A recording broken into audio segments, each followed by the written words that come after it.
Greetings, ladies and gentlemen. It is your favorite warlock and practicing necromancer. And I kind of want to talk about some things to help you better your career as an occultist.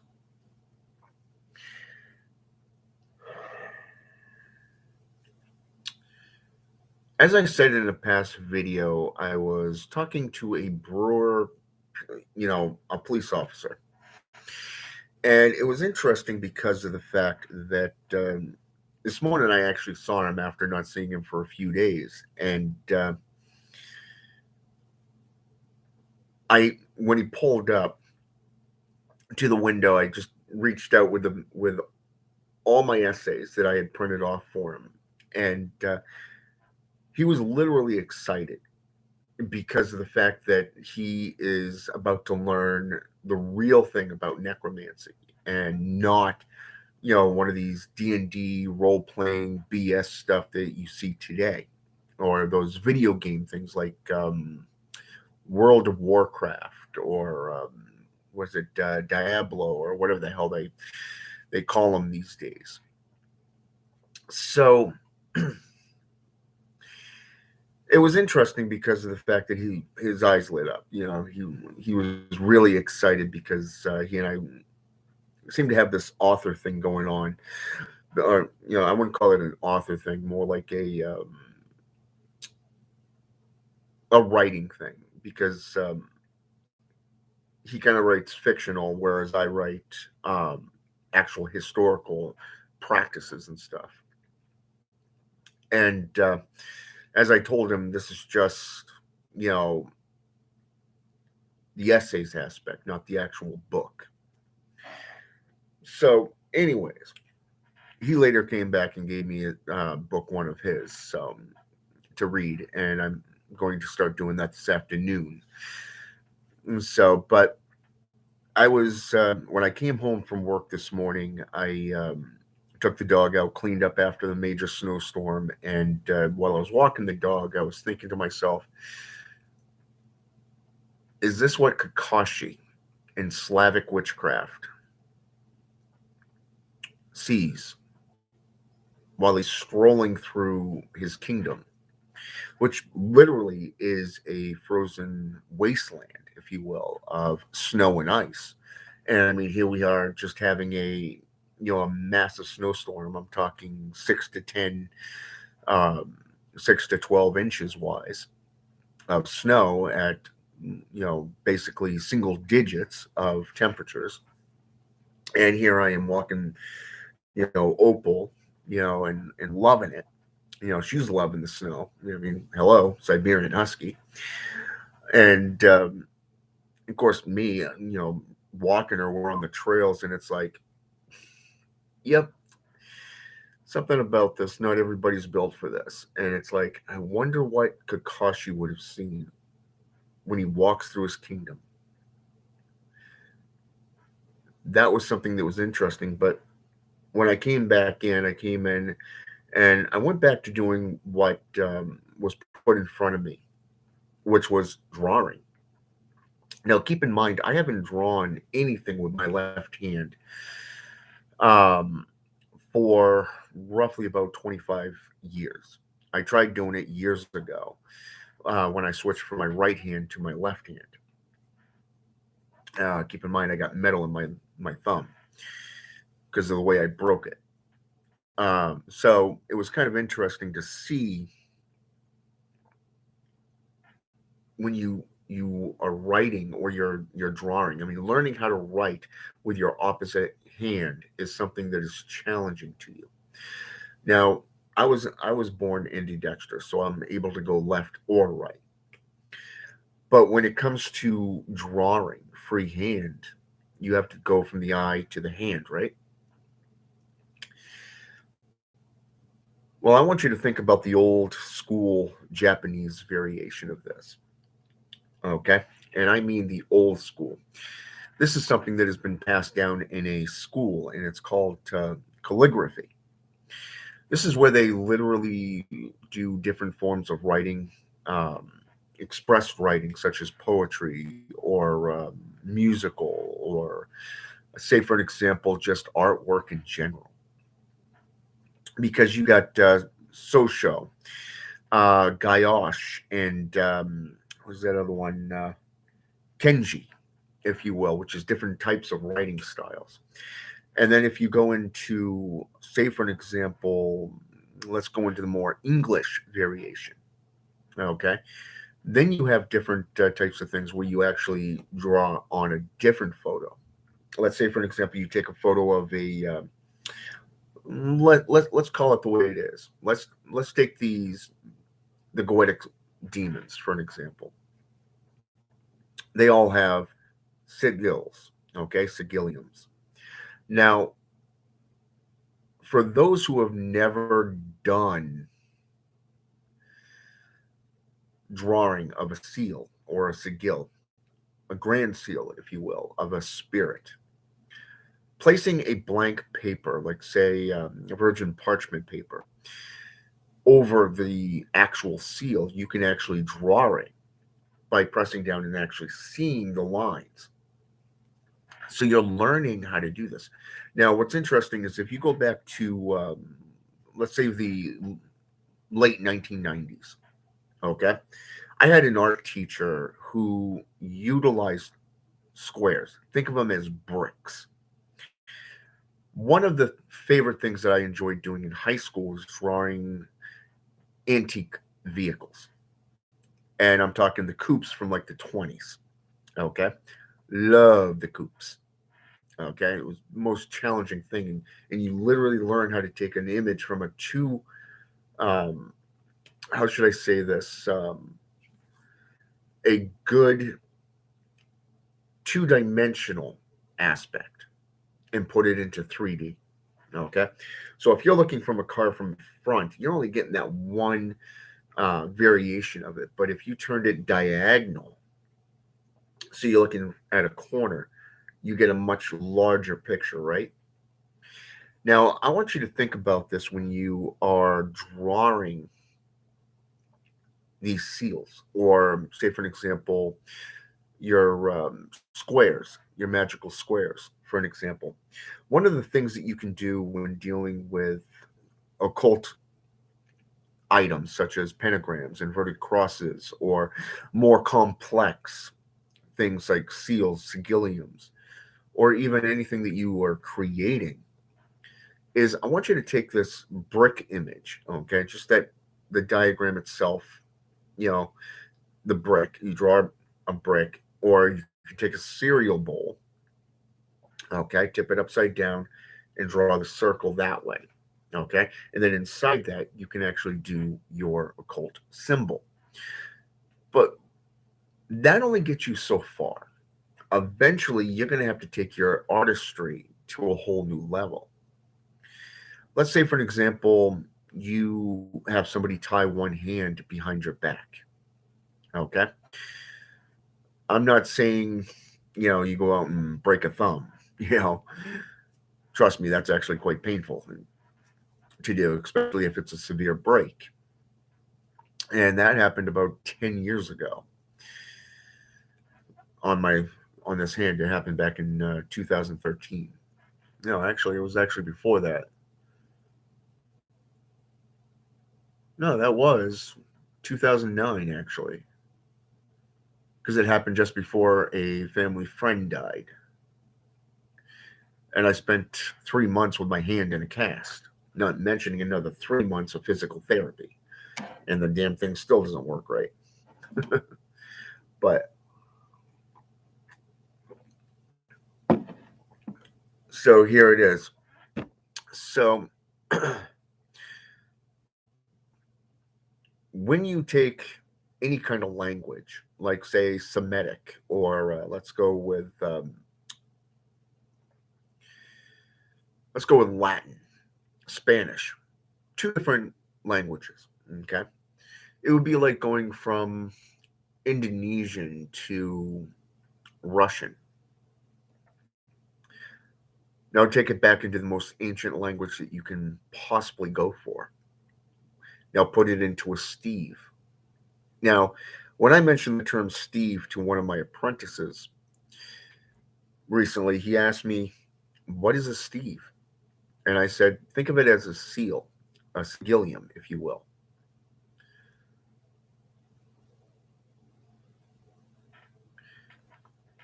And it's interesting to see just how. I apologize. I'm trying to keep up with the comments over here too. So, so he didn't know what a Steve was. So I told him. I said, "Think of it as an occult writing form, but it more in a magical symbol. If you take an amulet with a depiction on it, that's basically a Steve. Okay, you take the keys of Solomon. Okay, the planetary sigils or the devil straps, as say for example in modern day TV show known as Supernatural. That's a Steve. Okay, and it's used for a particular purpose. Now, what's interesting here is a lot of these old Steves are found from the Roskina or that of the Gilgabach. Okay, but if you go back into ancient cultures such as Gaelic or Scandinavian, you get into Slavic. Even if you get down into more European-based practice of witchcraft, you're going to see runes. Now, runes are a form of writing. Okay, and when you put them in a particular pattern, you create a seal. Now, what happens if you end up writing a lot of them on a blank piece of paper? Let's say, for an example,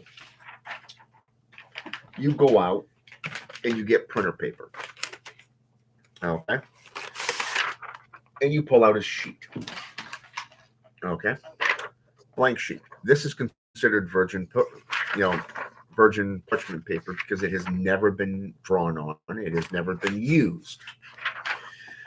But let's say, for an example, you draw a pentagram, okay, and then you draw an inverted cross, you draw a circle, making it in from a pentagram to a pentacle, and then let's say, for an example, you extend lines outward, okay, from that circle, making it into the black sun, okay. Now, what's interesting here is that you took one symbol and you turned it into many. Okay. Now, let's say, for an example, you want to add another form of writing to it. Okay. Let's say, for an example, you take the name Michael. Okay. Or, all right. So let's say Michael Heisen, my name. Okay. All right. So, what you want to do here is you want to get rid of everything that is considered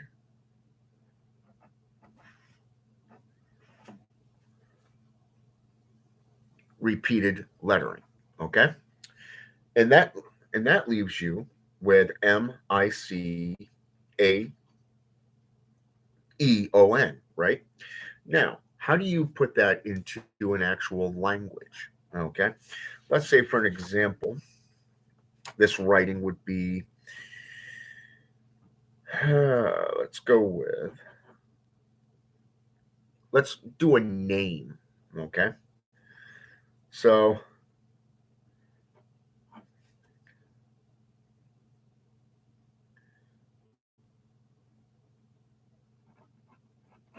all right, now we can split that into two.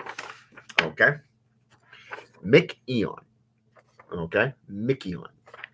Okay, and depending on the language and the era that it's spelled, you can actually have a little fun with it because of the fact that this language is something that, depending on the language and the era in which it was spoken, you can actually have different spellings of it. Okay. For an example, if we go with Michael from today, and I've said this before, Hebrew means face of God. Okay. He who was like God, basically.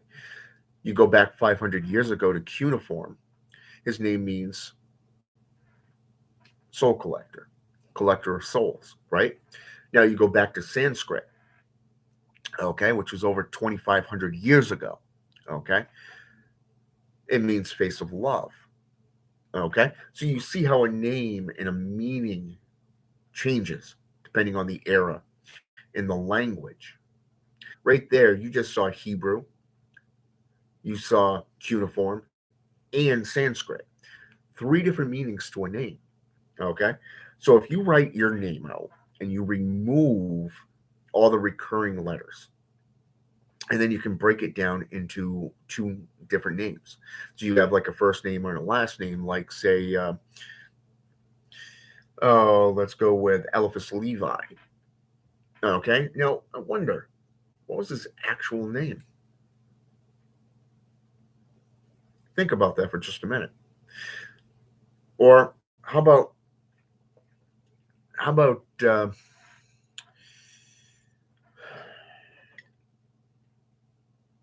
let's go with, oh, I don't know. Let's go with I'm going to throw a name out here. Let's go with Alexander the Great. Now we know his name was Alexander, but what was his last name? How do you take the name Alexander and turn it into an actual Opal? Go lay down. How do you turn it into a actual um, magical name or a magical writing? Okay, so basically, I just took my name and I put it down into Mick Eon. Mickeon. Okay. Now, what's interesting here is that now I've taken that Steve, started with a pentagram, an inverted cross, made it into a pentacle, and then the lines outward formed the black sun. Okay, the rays of the blood of the sun equals apotheosis, knowledge, right? Enlightenment. All right, so you can actually expand on that and actually go into runes. You can go into magical alphabets such as Theban, the Thulian. You can go into different aspects of it. All right. So that's something for you to consider. So calligraphy is perhaps one of the greatest tools that a magician has because it falls into so many different categories. And I don't know about you, but when you get into those old texts, those old grimoires, such as the Sacred Magic of Abramelin the Mage, you go into, say, for an example, the Red Book of Appin, you know, you go back into the Grand Grimoire, okay? You're going to see symbols, you're going to see ancient writings, you're going to see a lot of different things that can be combined and utilized to contact spirits. And not just that, but also go between planetary figures, um, go through numerology aspects. You can go into, different like keys in a door. If you actually think of a padlock on a safe, each one of those keys that you have in your name or in that particular writing, that particular Steve, you can actually look at it as okay, this is the realm of humanity. This is the realm that I want to go to. Let's say, for an example, let's go with Jahannam or Gahanam for that matter. Gahanam. Let's go with Gahanam because Gahanam is considered hell. Okay. So, in the Jewish language. So, and then you have another one, which is the magical key, the one that kind of calls forth and says, hey, I am the element. I am the balance factor, and I'm calling forth this particular entity. And you already have that entity's name mixed in to your Steve, into your Sigil. Okay, so when you're going through, let's say for example, you're summoning King Paimon, you're probably going for a position against, for a higher title, for an example. So you'd be calling not just Paimon, but also King Belial. Okay, so if you're calling King Belial for that title, okay, you'd also want to call on King Paimon to have men's minds persuaded to your way of thinking. Okay, hey, Lord Paimon, would you mind, putting their thoughts in my favor? King Belial, grant me the honor of and privilege of having this particular title, and you work for it. Okay, you put all of this together, all of it together. Okay, the language, the Steves, you have everything, and you're working, and it becomes like a calling card between the realms, between the dimensions, even through the knowledge. It would be like utilizing the, let's go with the circle of empowerment with the triangle of evocation. Okay, right here, you'd be there, the spirit is there. Okay, and when you get wise enough, you can literally add in herbs, you can plants, different things such as elixirs, oleums, and so forth. There's so much that you can do as a practitioner to help better yourself. I mean, you look at the ancient Native Americans who utilized stones to tell people, hey, this is the direction I'm going. Wow. Look at the very definition of blood seals, protection runes. There's so much that you can do. But again, it comes down to your path. It comes down to how froggy you are, how much work you want to put into it. And personally, it's one of those things that you have to be completely committed to, dedicated to, with complete fealty, if you will, if you want to better yourself as a practitioner of the arts, and to literally sit there and go, I'm willing to do whatever it takes to gain this apotheosis, even if it means sacrificing friends, family, my career as, you know, a shift leader or whatever. But at the same time, you're knowing that by working with these spirits, you're going to benefit yourself because they're going to open up the doors for your request as much as you're helping them, they're helping you. All right. That door goes both ways. And I'm pretty sure the dog's got to go out because she's scratching on the door. So, but I wanted to jump on here this morning and kind of say, hey, think about this. I was thinking about this while I was doing, practicing the drawing. It has been so long since I did freehand drawing. And I wanted to get back into it. And it actually felt good to literally start drawing these seals again and just really getting in there again, just like I've been doing with the meditations, with the magical practices, getting into the herbs and the plants and all that fun stuff. Okay, over the last year, there's been a lot of changes, a lot of growth. This year, I'm taking it even further. Okay, and I want you to remember that this type of writing is really there, and it will benefit you. So don't be afraid to delve into the various different aspects of it. Okay. Don't be afraid. So, with that said, I want to thank the Black Tower for jumping on here, Leo Blandford, and so for jumping on here with me. I know they've been doing a lot of writing, and I'll have to play catch up at a later date, at a later time. But with that said, thank you for jumping on here with me. For those of you who liked this video, feel free to hit that notification button and then subscribe to the channel. No one's going to force your hand. This path is not for everybody.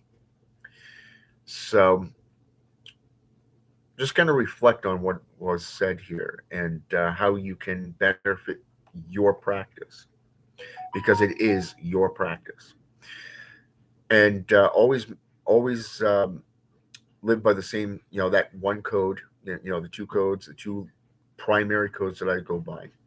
And I think it actually works out great because of the fact that one, you're backing up what you preach with numerous sources, and most importantly, you're making yourself available to the public.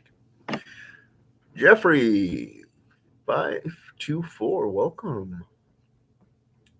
Thank you. Glad you liked it. So, with that said, I'm going to go get dressed and take the dog out again. So, I think what it is, she's getting antsy because somebody's outside snow blowing. She just wants to check it out, probably playing the snow again. It's all right. I enjoy the outdoors too. So, with that said, have a good one.